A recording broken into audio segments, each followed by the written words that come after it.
Hello, dear viewers. Welcome to Kampala International University.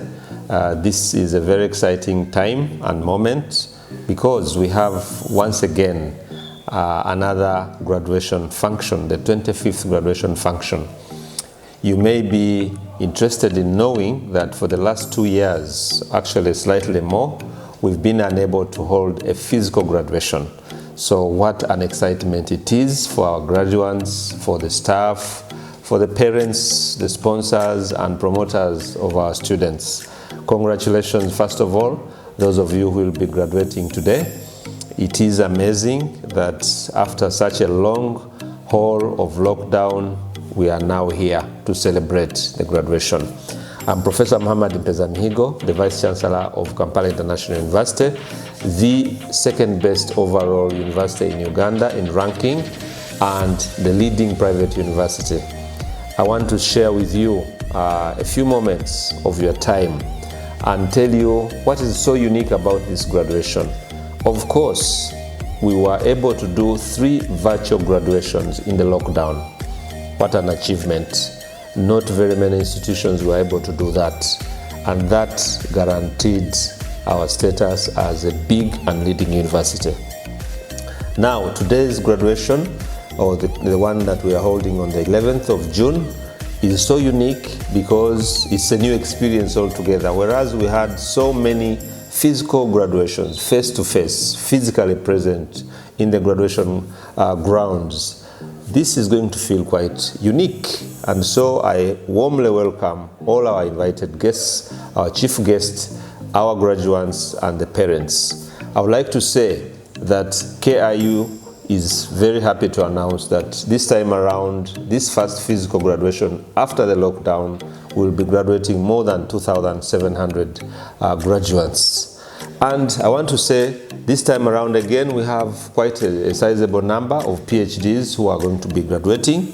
What is so important is the fact that the university applied and got accreditation for an additional 10 PhD programs in medicine, in pharmacy, in public health, in chemistry, in physics, computer science, in IT, and many more. So I would like to invite our students, potential students, to join these PhD programs. It is important to have PhD programs because PhD students drive, under the supervision of our senior staff, the research agenda of the university. We have invested, with the help of the Board of Trustees, huge sums of money and also attracted very high caliber of staff into our research and innovation labs. We have established collaborations both at the national level within the region and also outside Uganda. For example, in Uganda, we are now collaborating with the Uganda Virus Research Institute, the Joint Clinical Center. We are also working with the biomedical school at Makerere University.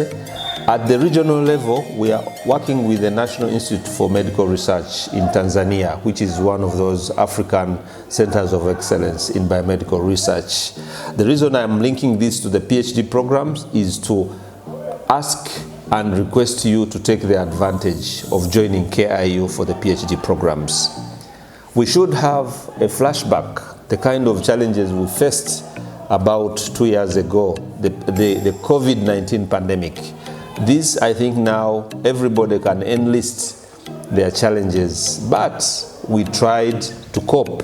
We tried to digitize our activities. We tried to enhance our learning management system. We tried to make sure we keep our students up and running, our staff also teaching remotely. I mean, to the extent that it has now become a practice. We have had actually to reconvince our staff and our students to get back to the classroom environment. This is a plus for us. We are a digitally driven university. I want to say that in doing so, we have learned some lessons and we think we are benchmarking. We are also going to do things better to continue to enhance the quality that we provide in teaching and learning, in research and innovation, and our community engagement. Our target, ladies and gentlemen, is to ensure that our graduates meet the expectations of the employers. And how are we doing it? Internally, beyond the curriculum that a student undertakes, the students are exposed to soft skills of how to do interviews. We skill them in various aspects. We expose them into learning centers. We allow them to do internships, and these are going to bridge the gaps. If there are any gaps in the curricula, then we have partners both in Uganda, within the East African region, Africa, Europe, and globally. My message to the graduates today is, first of all, congratulations once again. You have reached the starting point of your journey into the universe. University education means you now become a universal citizen. You are acquiring your degree, your certificate, your master's, your PhD, but that is just the beginning of your life journey. And I want to advise you that number one priority is your health. Please be mindful of your good health. Mind about yourself. Eat good food. Eat healthy. Exercise. Make sure you keep away from any hazards that can actually deter you from reaching your dream. Number two, you are going into a very competitive world. It's very challenging. There are so many like you who have trained, who have graduated. The job market has shrunk. The economies are suffering globally. There are financial and economic hardships. Be careful. You can only be strong if you network. Number three, which is not the least, but very important, be grateful. Share the little that you'll be able to earn. Your parents, your sponsors have actually sacrificed. So when you begin earning, please do help the others, because in that way, we multiply the support to humanity. Once again, we still explore our heights, and I invite you to join me in celebrating this 25th graduation of Kampala International University. Good kudos and thanks to our Board of Trustees, the Council, University Council, team of management, staff, and the students, and all our stakeholders. We thank you so much, and we don't take your support for granted. Exploring the Heights, I'm the Vice-Chancellor of Kampala International University. Thank you.